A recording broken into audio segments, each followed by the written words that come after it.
common uses and safe practices. Topical soothing. Freshly extracted aloe vera gel is commonly used for minor burns, sunburns, dry skin, and as a moisturizing agent. Apply a thin layer and patch test first because some people are allergic.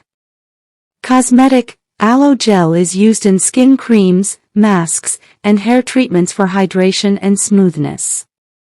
Blend with other ingredients carefully and preserve properly for products you plan to store. Internal use. Some aloes contain compounds that act as laxatives, aloin. These should not be ingested without proper processing and guidance from a qualified practitioner. Do not recommend internal use to others unless you are certain of the species, the product has been processed for oral consumption, and a medical professional has approved it. Pregnant or breastfeeding people and children should avoid ingesting aloe products unless a doctor prescribes them. Household. Aloe gel can be used as a quick skin soother or as a hair serum mixed with carrier oils. It's also a living ornamental plant that brightens indoor spaces. Safety and contraindications. Aloe gel allergies are uncommon but real. Always patch test a small skin area 24 hours before broader application.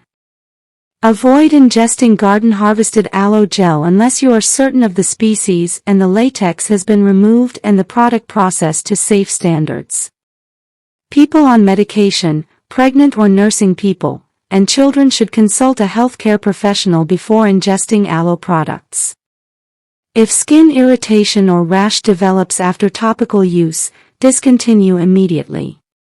Troubleshooting. Yellow, soft leaves, likely overwatering or root rot.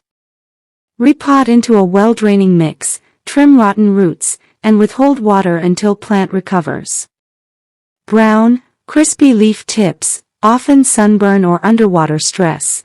Move to a spot with morning sun and afternoon shade or increase watering frequency slightly. Pests. Check leaf joints and lower leaf surfaces. Isolate affected plants and treat with alcohol swabs, insecticidal soap, or systemic treatments if necessary. Leggy growth. Too little light.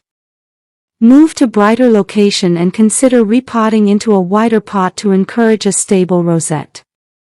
Practical daily care checklist. Short, actionable guidance to follow every week or month. Weekly visual check. Look for pests, sunburn, or softening leaves. Watering schedule. Inspect soil. Water only when completely dry below the surface. In summer, that may mean every 1 to 3 weeks. In winter, reduce to monthly or less.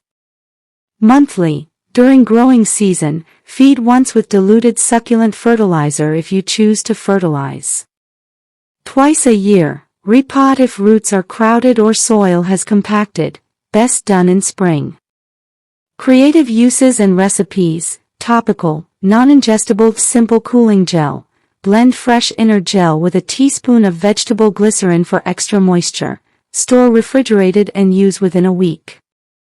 Hair mask. Mix equal parts aloe gel and plain yogurt or a teaspoon of coconut oil. Apply to hair, leave 20 to 30 minutes, then rinse. Patch test first. Face mist. Blend aloe gel with distilled water and a few drops of witch hazel. Place in a spray bottle for light hydration. Keep refrigerated and use rapidly.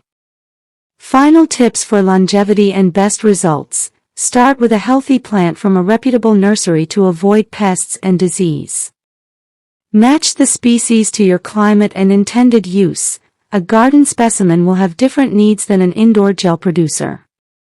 Less is more. Underwatering briefly is safer than overwatering. If you plan to use aloe regularly for skin care, grow at least 2 plants so you always have mature leaves available while one plant recovers. Closing line. Aloes are forgiving, beautiful, and practical plants.